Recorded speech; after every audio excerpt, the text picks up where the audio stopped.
Can you hear me? Are we live? All right, we are live. Welcome back again. Had a pretty good week. Got a lot done. Hopefully some of the things that we got done were to the furtherance of Lord's work.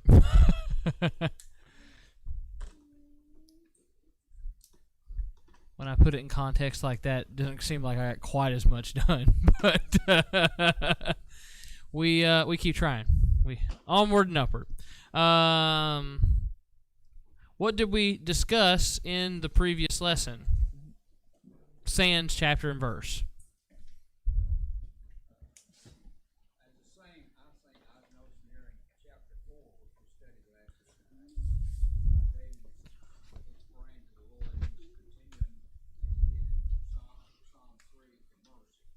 Mm-hmm.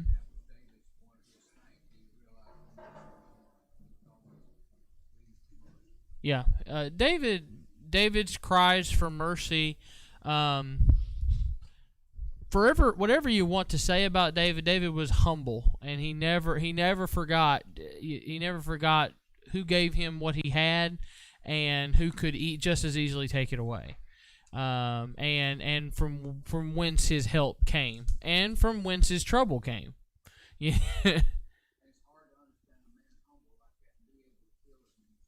Oh yeah. Yes, Sister Donna.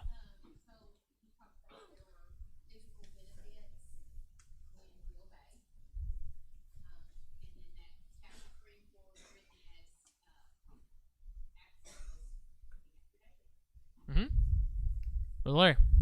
He found that he could sleep well because safety was in the Yep. The peace that he received at the specifically, I think we talked. We said verse 3, where it says, "The Lord will hear when I call Him." The confidence of that statement always, for any Christian, for any person that serves God, will result in the peace and safety that you find at the end of the chapter in verse 8. One always precedes the other. You must, if you have the confidence that you have the ear of God, you have the confidence that no matter what lays about you, that you can sleep of a night. Now, I think you see stuff like that throughout the Scripture. I don't know if you necessarily would have considered Peter faithful at the moment, but he slept with all his guards about him. You had Daniel. He spent the night in the lion's den and did not seem to suffer ill effects from it. Knowing that the aid of the Lord is at your call, that He will hear when you call it, and we did talk about what it costs to have that type of relationship. It's not a free one-sided thing. The Lord, you say jump and God says how high. It is definitely a work in progress for us. His side of the job is already done. It's a contract for with which that He fulfills all His obligations at all times. It's us that sort of default on our payments, so to speak. And I'm not talking about the contract of your salvation. There's no way to pay that up for anybody that's listening or maybe misunderstood my statement there. But the living right, the benefits of serving God, that's contractual, and it goes all the way back to the very start of the book. You live right, you have benefits and favor with the Lord. You live poorly, there's also things that follow that. But specifically for the person of God, a lost person, yes, they live with the consequences of their actions, but only on a very physical level. Where they're headed is where they're always going to be headed. Simple fact. And that brings us to chapter 5. And we talked about in the last lesson about calling on the Lord. And I think chapter 5 gives us some ideas about prayer. We've talked about prayer in this classroom. I believe we went through the model prayer about 2 or 3 years ago and talked about it as an example of the perfect prayer. There's many examples of different types of prayers in the Bible. You can look at Jesus' time in Gethsemane as a time of very fervent prayer. You can look at many times, like Brother Junior was stating just a few minutes ago, where David calls on the Lord. Those are throughout the Psalms, and I'm sure places that we're going to come to eventually. But David gives some insight about his conversations with the Lord. Chapter 5, verse 1 says, "Give ear to my words, O Lord, consider my meditation. Hearken unto the voice of my cry, my King and my God, for unto thee will I pray. My voice shalt thou hear in the morning, O Lord. In the morning will I direct my prayer unto thee, and will look up." Verses 1 through 3 outline 3 different types of communing with God. The first is with your words. I think this type of prayer is where we attempt to approach God most often. We have the model prayer, and I think we talked about it when we talked about it. We basically came down to it that there's only 7 or 8 words in the entirety of the model prayer that addresses physical needs. That most of the model prayer that Jesus gave us in the New Testament was uplifting to God and praying for our spiritual condition. There was, our Father which art in heaven, hallowed be thy name. You have a lot of praise to God in the early part. Then you have give us this day our daily bread, which is please satisfy the needs of our flesh, for today. And then it talks about lead us not in temptation, but deliver us from evil. And then closes, for thine is the king, whatever your will is, for thine is the kingdom and the power and the glory forever. Amen. And so in the model prayer, there's not a lot about asking for stuff that we need. Now, we've talked about asking for stuff that we need a lot in this class. It is a necessary part of prayer.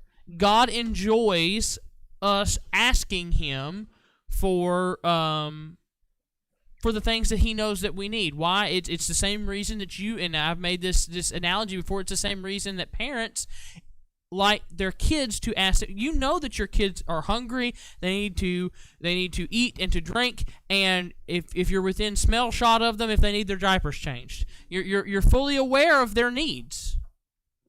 But it's always intimate when they ask you for something, when they use their words to come to you with a request. God is the very same way. In fact, our prayers are referred to as a sweet savor to Him. He enjoys the incense, if you will, of our prayers. And so the very first part of verse 1 is that very basic level of our Father which art in heaven. And I think that's where we often approach God. That's the vector from which that we come to Him most often. But it's not the only way. The latter half of verse 1 says, "O Lord, consider my meditation." Now, meditation has, I think, a very poor connotation in the modern era for Christians, because meditation is specifically tied to Buddhism and a lot of foreign and ungodly religions that basically seek for you to clear your mind, basically to center yourself on yourself. They're very inward looking, or if they're not very inward looking, they're doing basically what that parable in the New Testament talks about, and that's sweeping the room clean. And once you get everything cleaned out, 7 more worse than the last are going to come fill the spot. So it's not that type of meditation. When I was looking at this, there were several references and a couple of different commentaries that I had to I think it's Romans chapter 8 verse 26, that talks about the groanings that cannot be uttered. We don't give time, I think, in our prayer life to the groanings, things that your physical mind and your physical tongue cannot put into words. Why? Because they're beyond you. Your spirit, which your flesh does not understand, and God's Spirit, the Holy Spirit, are making a connection. And that connection is it may come out in emotion, and Romans literally refers to it as groaning. It may come out as an emotional influx. Your physical body will have a reaction, but there are no words for those. And I hate to put this thing on it, but those feelings. There's no words for that. Describing salvation, describing the moment of salvation to someone, have you ever tried to do that? It's impossible to do. You can't describe it because it's something that happens inside of you, and your flesh, which is still dead, doesn't understand it. One day you'll be able to describe it. In fact, you'll probably end up singing about it quite a bit. But right now, in our flesh, we don't know how to do that. But we don't give ourselves in our prayer time enough time to meditate, to allow this spirit. You don't have to ask him for something. To pray, you don't have to be asking for things. To pray, you don't have to necessarily be being uplifting. You just need to spend time with the Lord. And if we're going to liken this to a physical relation, sometimes me and my wife, we'll sit down on the couch with one another, and we're in our own little worlds. We're doing our own thing. But the time, we don't have to say nothing to each other. But the time spent together is valuable. It's actually sometimes more valuable than if we just spent in long conversation with one another. Why? Because there's a connection there. There's an emotional tether. And that tether that we have with God, we don't tug on it often enough. And because of these three things that David outlines here, it's just as important as the rest. And so often we lean on trying to vocalize how we're feeling, vocalize what we're trying to say, and I think a lot of that comes in from the type of prayer that we're taught as children. To pray, we just don't give ourselves this time. But it's incredibly refreshing, a time spent just at peace and at communion with the Lord. And I'm not talking about omen and doing all kinds of mumbo jumbo, but I actually think meditation is what the prayer closet is specifically for. Yes, you can spend time talking, but it's hard to reach this meditation, this groaning, if you will, as the New Testament refers to it, if you've got a lot of chaos going on around you. It's just like the when I said about me and my wife sitting down. If we have company over, we can't achieve that. Now I can look over at my wife and probably tell you exactly what she's thinking, but you can't achieve that close, just silent communing with one another when there's a bunch of people around. I think meditation is what the prayer closet is designed for. You're gonna get all of your focus away from the world and in on God. There is that church that produces all those like Christian motivational movies, Sherwood.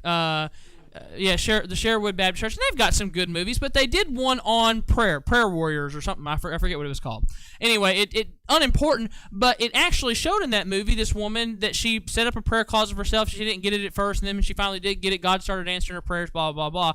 But it showed the family together using the prayer closet, and that's not what it was designed for. The prayer closet is not communal. The prayer closet is not even necessarily, at least to my belief, a place where you vocalize. Prayer closet is for you to commune with God. What do the Catholics use their special confessionals for? It's you basically conversing with their God, their Father. And I'm not talking about our Father. I'm talking about the Father that works at that particular assembly. That's what they use their confessionals for. They talk through that screen. Forgive me, Father, for I have sinned, and that's what they use that. But in a very similar fashion, that's what our personal prayer closet is for. We're supposed to go in there by ourselves and commune with our Father as if He's sitting right there, just beyond the view of our the periphery of our view. And that's what that is. That is the meditation. We've got to try to stop sometimes, and our brains work 90. I know mine does. It works 90 to nothing, and you want to move from this thing to the next thing, but you really have to slow down and focus and take and not worry about what's happening on outside. Just center in and do this meditation. Super important, and I think super integral to a great relationship with the Lord.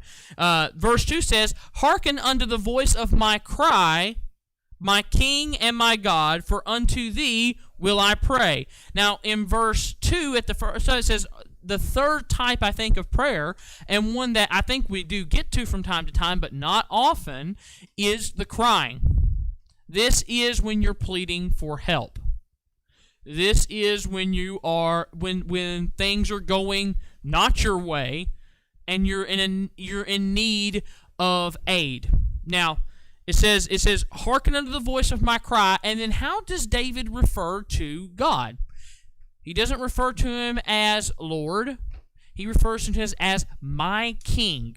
Now, crying is an emotion that from the very earliest of ages we understand.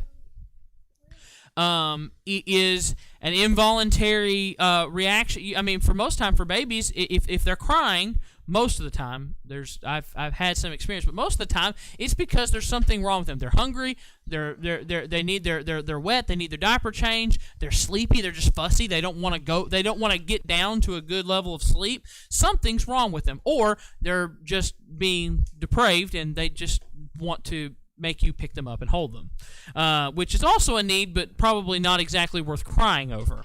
It was something that we learn the further we go up. But this type of cry that David's referring to, I don't know that it necessarily coincides with that type of cry, or the type of cry we're like, oh, everything's going awful. That type of cry. I don't think it is, because how does he address God? My King. Now, we've talked about feudalism in this class before. We've talked about vassals and lords and how they all owed fealty to what? The king. To get a request from the king was a difficult thing to achieve. This is David not only acknowledging I have a problem, and in medieval times, people would come to their kings with their problems, but this is also David placing himself where he feels that he's at. He's a subservient role. I am, at the very least, a vassal to my king, to my God. I'm taking you, I'm putting you up on the highest pedestal that our political system would, the political system of the time would allow, and saying that I am the lowest on the totem pole. Remember what Paul said, that he was the chiefest of sinners. Taking Christ and putting him up on the highest shelf, and taking you and putting you on the lower shelf, that is what saying my king meant. And this cry was, I'm going to come to you with my request, and I'm going to plead my case before you. And like Brother Junior was saying about David's cries for mercy, I'm going to throw myself at the good graces and mercies of my king, knowing that kings are not required to do anything for their subjects. But a good king, now this is the thing about feudalism. A good king will.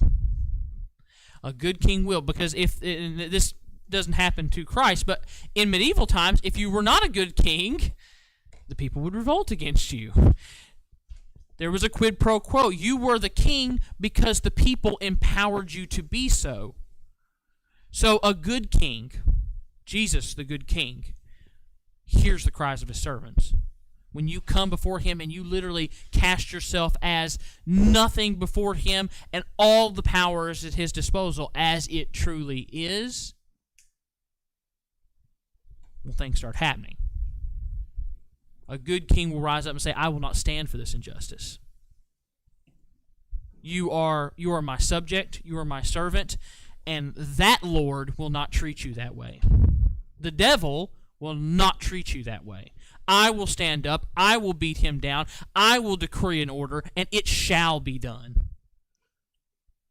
And that's the place that we can operate at. I think specifically the cry links really closely back to the comments of chapter 4 about getting back in that when I cry, the Lord will hear my call.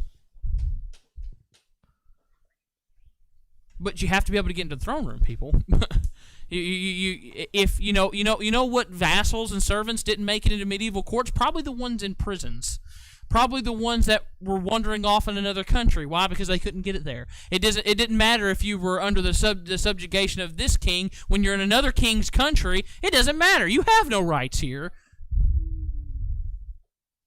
And so often we wander in another king's country. We wander our way down to Egypt and subjugate ourselves to pharaohs, when we could just throw ourselves at the mercy of a infinitely merciful and gracious God who actually holds power to do actual things that affect our actual lives. But what do? It's a simple fact, but without faith, without action, there is no. Because again, all of this stuff, and I think we're kind of coming back to this again. This is all on you. This isn't on God. These type of relationships, these types of prayers, this type of faith is not on Him. He has the power. He holds the key. He will do it if you ask. He's promised it multiple times in His Word. It's on us. We don't have any power, and you know the only one I can blame for not having any power? Us. You want to see you want to see a move of God? You want to see even things in your localized area, things that touch just your life, not even your family, just your life specifically. You want to see those things change? You got to do something.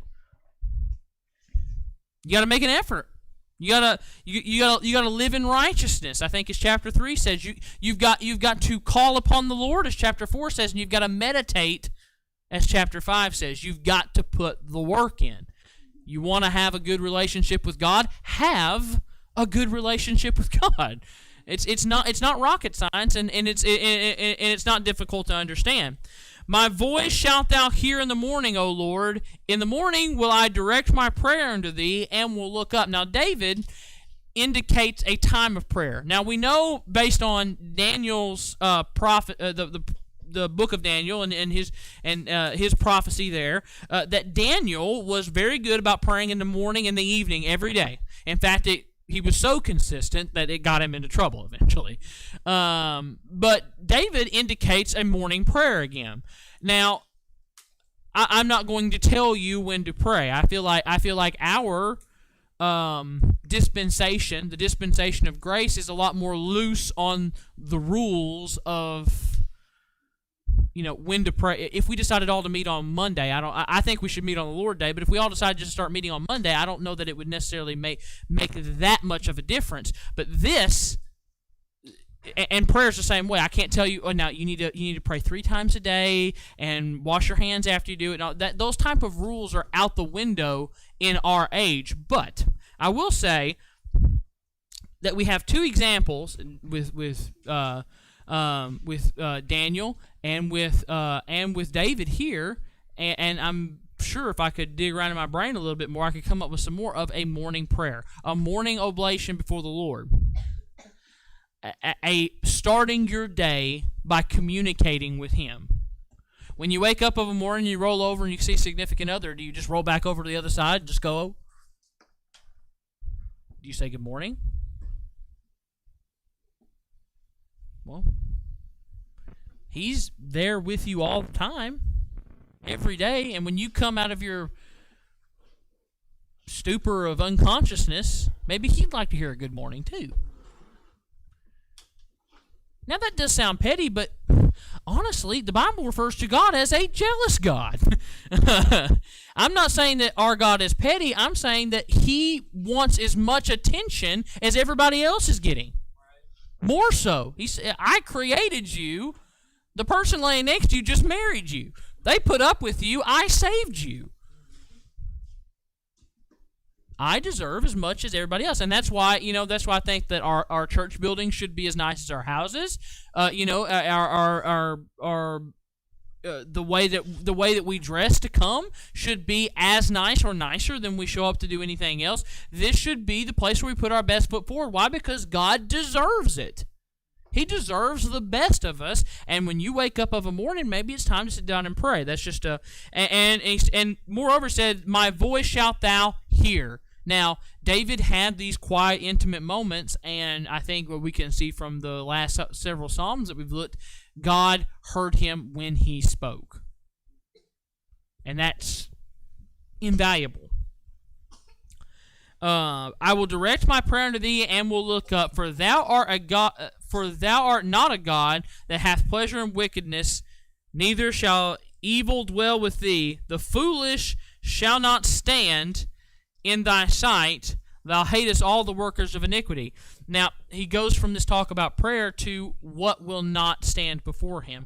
Now, these personal relationships, this really intimate relationship with God, is not achievable by the people that he's talking about here. What does he say in verse 4? For thou art not a God that hath pleasure in wickedness, neither shall evil dwell with thee. This, I think, is a close a mirror to, you cannot serve two masters. Either you'll hate the one and you'll serve the other, you'll love the one and you'll serve the other. You cannot serve God and mammon. You just can't do it. You cannot hold on to the world's coattails and try to hold God's hand at the same time. It's just not going to work. It says, the foolish shall not stand in thy sight. Thou hatest all the workers of iniquity. So not only will he not stand for just general evil people, just the simple work. I feel like the workers of iniquity are different from the evil. I feel like the evil are probably people that are reprobate, that not only God won't dwell with, he can't dwell with. By his own set law, he cannot dwell with them. He cannot interact with them. Now, I feel like verse 5, though, is indicating a whole different category. Thou hatest all the workers of iniquity. Let me tell you something, church. You can work iniquity. And God says, and I always like to set up whenever you see very, very strong language out of the Scripture about a particular emotion from God, God says he hates it. Not that he gets upset by it, not that he's a little angry. It's going to take him a minute to get over this one. He hates it. There's only a handful of things God said that he has hated. He considers Sodom an abomination. He hated Esau. And here he says he hates the workers of iniquity. Those strong, visceral emotions from our God are to be well heeded. And you know what? We can participate in it. Unlike verse 4, we can be part of verse 5. We can be foolish, and we can go down our own path, and we can commit iniquity just as easily as a lost person. Why? Because we still have to contend with this, but we're supposed to be better. And God can't contend with it. You want to have that personal relationship with God, you can't be involved in this. You can't be wrapped up in your sin all the time. I think that's why probably David thought he was A-okay after he murdered Bathsheba's husband, because God wasn't within 1,000 miles of him, and he thought everything must be fine because I haven't felt the pricking of God upon my heart. And the problem was God just wasn't 1,000 miles. I mean, in fact, he was so far away that Nathan had to say, "Thou art the man." I'm not necessarily so against poignant preaching, because sometimes we need a "thou art the man," because we're so blind through our own failings. So it's very, very difficult to be objective about yourself. It's very, very difficult, and I'll say that as someone who at times has trouble seeing myself for who I actually am. I'm loud. I'm kind of annoying. I get on my wife's nerves. I know that for sure. At times, I can rage a little too much. I definitely have anger problems. But you look at that stuff, and it's real hard to turn a mirror on yourself and say, who are you really? And when you're far away from God, it's even harder to turn that mirror on yourself. So much so that David was like, everything must be fine. In fact, this sermon that Nathan's preaching, it must be about someone else. It has to be about anybody else but me. But he found out he was a worker of iniquity. Verse 6, thou shalt destroy them that speak leasing. The Lord will abhor the bloody and deceitful man. Now, verse 6 talks about lying again, the leasing. Speaking falsehoods, and specifically speaking falsehoods that lead to carnage, that lead to blood. God says that he'll destroy them. That must have been pretty hard for David to swallow. If he hadn't wrote this before his sin with Bathsheba, and he wrote it after, this must be a pretty difficult pen to swallow, because he was both a liar and he was bloody in doing it. But as for me, I will come into thy house in the multitude of thy mercy, and in thy fear will I worship toward thy holy mountain. Now, in verse 7, he's talking about, he switches gears from the type of people that cannot commune with God back to the type of person who can. He says, but as for me, a very, very poignant statement. As for me and my house, we will serve the Lord. You could even go, when someone makes these proclamations like this, you have to sit up. But as for me, I will come into thy house. I'm not going to harp on it. I think everybody knows it. But when we're here, it's important, if at all possible, to be here. There's always extenuating circumstances. I am not going to bash insinuating circumstances. The Lord put extenuating circumstances in the Scripture. But don't kid yourself and think that all the extenuating circumstances that you can come up with are worth missing a trip to the house of God. Right. If you're out of town, I understand. If you're sick, I understand. If you've got a previous obligation that literally cannot be gotten around, I understand. When you're just laying out because you don't want to be here, I can't buy that.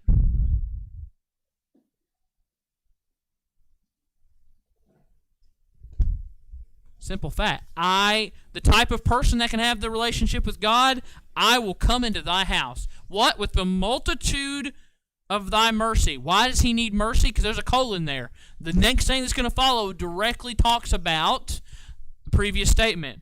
And in fear, I will worship toward thy holy mountain. You know why it's easy for us sometimes to miss church? It's because we're not scared about what will happen if we do.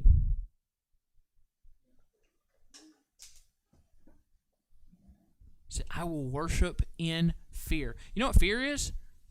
Fear is, according to, I believe, the Proverbs, the beginning of all knowledge. It is fearing God as the foundational creator of the universe is the basis for all other knowledge, for all other wisdom that can be gained. It is literally a core belief. And because I think this is a nation and probably worldwide problem, because we've removed that fear and chucked it in Kentucky Lake. We have a lot of ignorant people running around. We have a lot of people that have that have built their whole lives on sand. Why do you have people that every time something bad happens, they burn a city down? Or why do you have issues where people have illogical that make illogical inferences based on very limited knowledge? Because they don't have any foundational truth. Right. They perceive the world outside of their control, and it is. But because they don't acknowledge the one that's in control, they seek to grab it back. I will wrest control of myself. And who's at fault? Officers are at fault. Sometimes I think we're even guilty of putting politicians at fault. Nobody. This is all designed.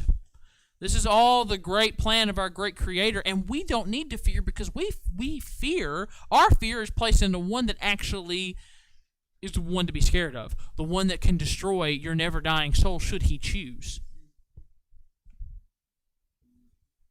A foundational fear.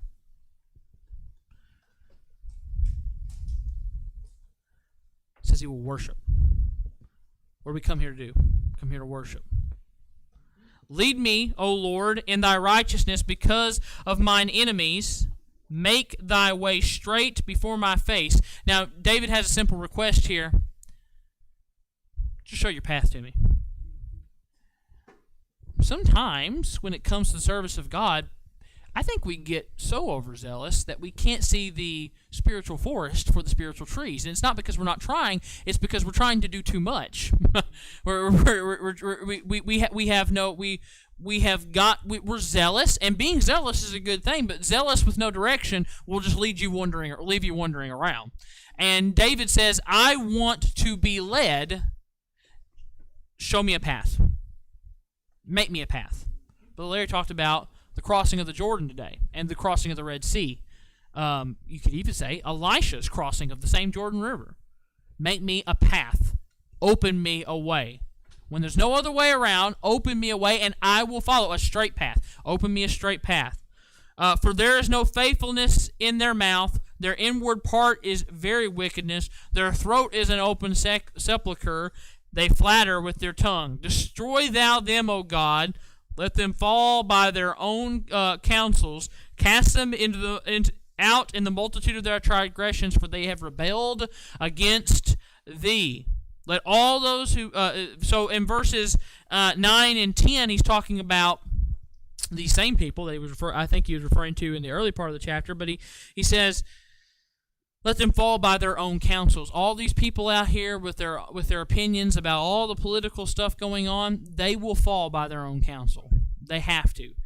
Saying that sodomy is okay and that it is a perfectly legitimate lifestyle to live in is not a counsel that you can abide by. At the very least, the physical ailments that come from that level of sin will rule you out one day. Taking God completely out of the picture, that will be a ending for you. The people that say that it's okay to kill babies in the womb, that is going to bear itself out one day. That counsel, we don't have to rage against it. Now, should we proclaim the gospel of our God and in so doing adjure these people of their ways? Yes, we should be presenting God in His fullness, in His perfection, and in His love. But we don't need to riot. We don't need to protest. We don't need to throw signs up. We don't need to go and spend 8 hours on Capitol Hill every day yelling at a politician walking out to get him a ham sandwich for lunch. Because their own counsel will be their downfall. Let them think up whatever they want to think up because they come from reprobate. What are the types of minds they come from? There's no faithfulness in their mouth. Their inward part is very wickedness. And their throat is an open sepulcher. So basically everybody on Capitol Hill. That's a real good description of them.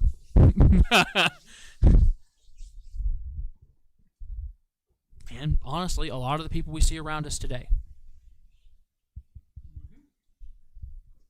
If we're going to talk about open sepulchres, just flip on your TV.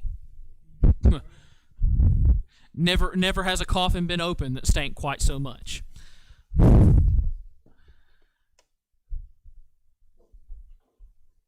And why will God destroy them? Into verse 10, for they have rebelled against thee. How did they rebel? Brother Adam, they don't know what they're doing wrong. Nobody's ever told them. Untrue. This is the thing.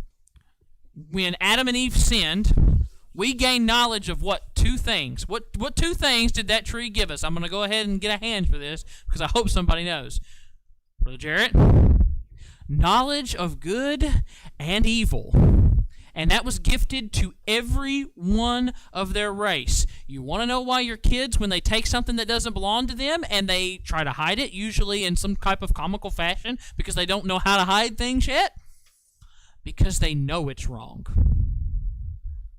Because we gave that to ourselves. The devil was right. You will become like God, knowing good and evil. God did know the difference, and we didn't. That's why Adam and Eve, I think, was allowed to run around naked around the garden, because they were honestly purely innocent. They were as innocent as a baby fawn on the side of the road. They didn't know any better. They don't know that they didn't know if you run around naked that was against God's law, and God was content to leave them like that. Leave them just like the animals. But when they took of that fruit, we were offered a table of contents, if you will, on how God thinks. We know what is right and what is wrong. And so when I tell you that all these people out here that are running around doing things their own way, that they've rebelled against God, they've rebelled against God because even if they don't want to admit it, they know it. Brother Larry was mentioning about atheists and how it's ridiculous for an atheist to deny God if they don't believe in God, because why would you deny, there's a lot of circular reasoning there. But the reason atheists don't want to acknowledge God, and I think he did bring this up, was that if you acknowledge a creator, you acknowledge responsibility to that creator, and you then are subjugated to his law. And they know about his law because we all do. We all know it's wrong to steal. We all know it's wrong to lie. We all know it's wrong to take another person's spouse. We all know all of these things. And that's why there are laws. There are laws to make morality true. Because you can't make lost people do something they don't want to do, so we'll put you in jail if you don't want to do it. You have physical punishment for it. They've rebelled against God. And that's what will destroy them. Last two verses, but let those that put their trust in thee rejoice. Let them shout for joy because thou defendest them. Let them also that love thy name be joyful in thee. Now, this one's about trust. Let all those that have put their trust in thee. Saved people, that's you. I think I saw was it on the Historical Baptist, something about when does faith occur, before or after regeneration. I was not going to touch that with a 10-foot pole because I'm not smart enough to address that topic. I don't know when it happens. I'm not going to try to describe salvation to you. I'm going to take you right back to the front of this class where I told you cannot describe that moment because it's a spiritual moment. It is an indescribable moment. Trying to explain that to a lost person is like trying to explain how to put a stove together in Chinese. You're not going to be able to do it. But saved folk, that's you. The ones that trust, let all those that trust in thee rejoice. Let them shout for joy. Where's the happiness? Because why? Because thou defendest them. Let's jump down to verse 12 real quick. For thou, Lord, will bless the righteous with favor wilt thou compass him as with a shield. Brings to my mind that song, under his wing, under his wing. Who from his love can sever? Under his wing my soul will abide, safely abide forever. Why do baby chicks get underneath their mama in a storm or when it's cold? Because they know where survival's at. They know where comfort's at. They know where safety's at. And that, yeah, and that mama will defend them till her death. There was a video Sarah showed me on Facebook or something of a mama duck, and she was running across the street, and she had all her little ducklings behind them, and all the little ducklings fell in a storm drain, and she stopped. And she looked down that storm drain after her little baby ducklings that went away. And you could see that she was upset about that. That little duck was upset about that. Why? Because it's her job to protect. It's her job to defend. It's her job to keep those little baby ducklings safe. And we're, for lack of a better term, we're God's baby ducklings. And He's worried about your safety, and He will defend you. What do you have to do? You can't be like the baby ducklings running behind their mama and run into a storm drain. If you go in a storm drain, you're on your own. You're on your own, people. But if we get up close, nestled into those feathers, nice and warm, that wing will come over the top. You ain't gotta worry about a drop of water. You ain't gotta worry about staying warm. You ain't gotta worry about the old possum getting into the hen house. You ain't got to worry about nothing because the safety's there, secure. Get behind the shield, people. It takes effort, but it doesn't take any more effort than I think we put into a lot of things. We put a lot of effort into a lot of things that don't matter, myself included. If we just put that same effort into our relationship with God, we would have a bulwark of safety. Are there any questions about Psalms chapter 5 before we dismiss? Brother Jarrett, you had your hand up first, then Brother Larry, we'll go to you.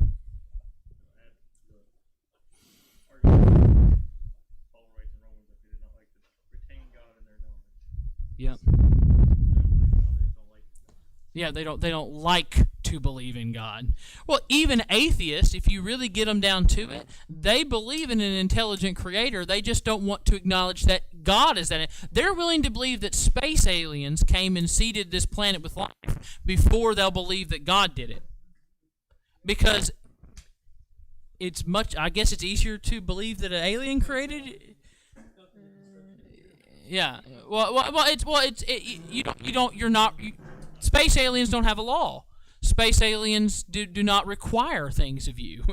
Larry, you had a comment? Yeah, I was just thinking about the comment you said about the ducklings, or this other thing that's about a prairie fire.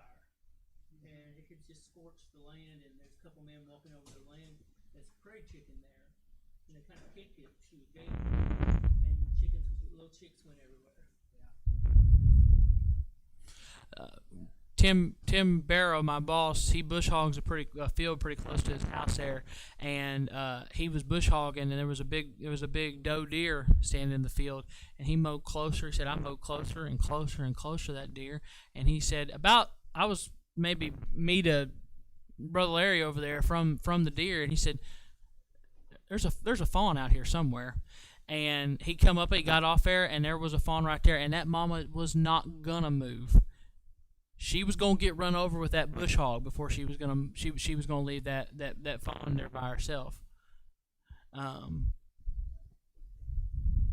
then humans want to kill our own children. So who are the real savages? I mean, really. Any other questions or comments? The video ended. I don't know. The duck. I do not know the fate of the ducks. If it.